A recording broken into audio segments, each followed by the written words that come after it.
Good morning. It is a privilege to speak to the International Association of Chiefs of Police. You are an extraordinary organization comprised of global leaders of one of the world's most critical professions.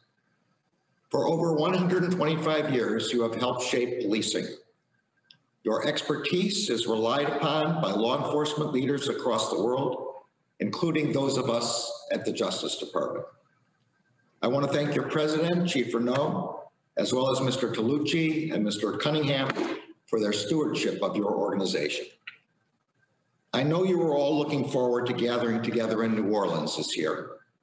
At this difficult time for the city, I want to express my thanks to the New Orleans Police Department, which continues to work to promote the health, safety, and welfare of the city's residents.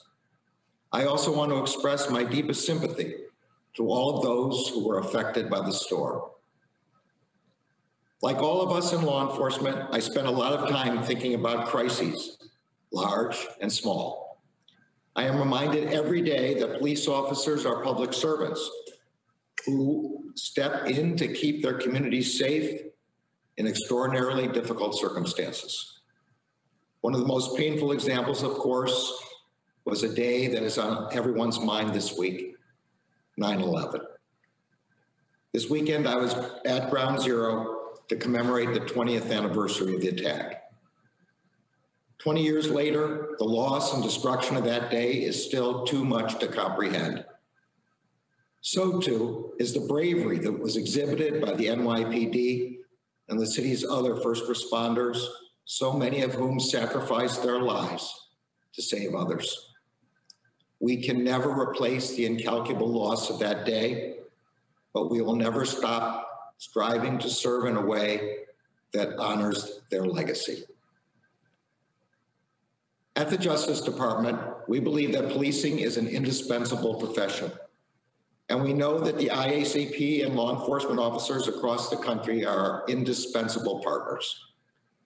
The Justice Department cannot fulfill its public safety mission without you and without close collaboration with you. We know that you are feeling the strain of the past year and a half in many ways. So let me reinforce what I have said in many of my conversations with you and other law enforcement partners.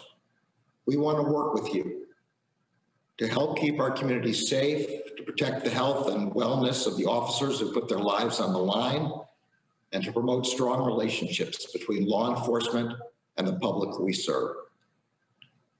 Like any good partner, we come to you with humility and honesty. We know that we cannot succeed without you, and we know that you will always have valuable insights to share with the Department of Justice. Our commitment to operating this way includes being humble and honest about how we carry out the department's obligation to ensure constitutional policing throughout the country. Because we value your partnership, I want to use this opportunity to break some news, but also to demonstrate the transparent and collaborative way we are approaching our work. It is no secret that the Justice Department believes in the value of pattern or practice investigations. Those investigations and the resulting settlements have led to significant improvements in police departments across the country.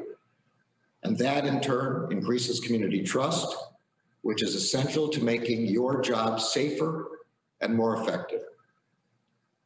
It is also no secret that the monitorships associated with some of those settlements have led to frustrations and concerns within the law enforcement community. We hear you, and we take those concerns seriously. That is why one of my first acts as Attorney General was to ask Associate Attorney General Vanita Gupta to conduct a review of what can be done to ensure that monitorships are independent, highly qualified, and free of conflicts of interest. As part of that review, the department convened over 50 listening sessions to hear about how we can improve monitorships. That involved listening to police chiefs, including IACP members and leaders. As always, we are grateful for the candid and constructive insight provided. Associate Attorney General Gupta has now finished her review. With your help, the department has found that While consent decrees and monitorships are important tools to increase transparency and accountability, the department can and should do more to increase their efficiency and efficacy.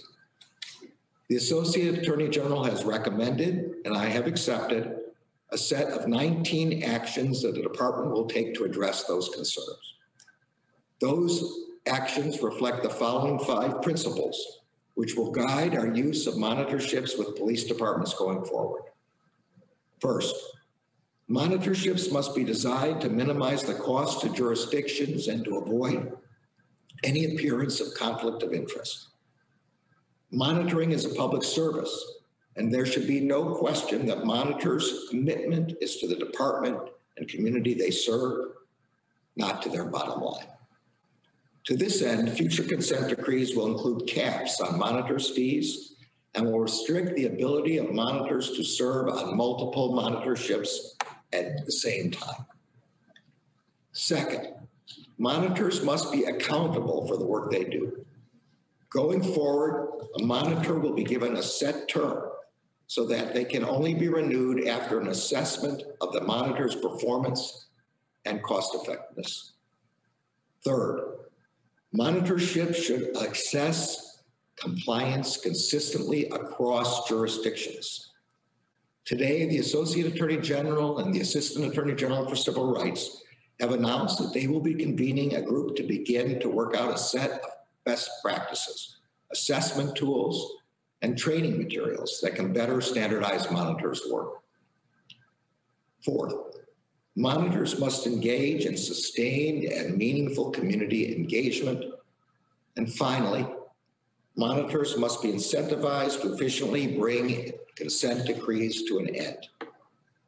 Organizational changes take time, but a consent decree cannot last forever. We will require our consent decrees to include a court hearing after no more than 5 years to assess whether termination of the decree is warranted. To the extent that full compliance has not yet been achieved, departments will be invited to ask the court for partial termination and to use the hearing as an opportunity to make a plan for getting over the finish line. I am grateful for Assistant Attorney Generals who does thoughtful work on this important topic. I encourage you to continue sharing your feedback with the department. Your voice and your insight will help us as we work towards sustainable solutions to difficult issues. I know we all share a deep commitment to public safety, officer wellness, and health, and constitutional policing. I am confident that by working openly and honestly with each other, we can best serve our colleagues in uniform, as well as the communities that entrust us to keep them safe. I hope very much to be able to meet with you in person soon. In the meantime, please accept my gratitude for everything you do for the policing profession and for our country. Thank you.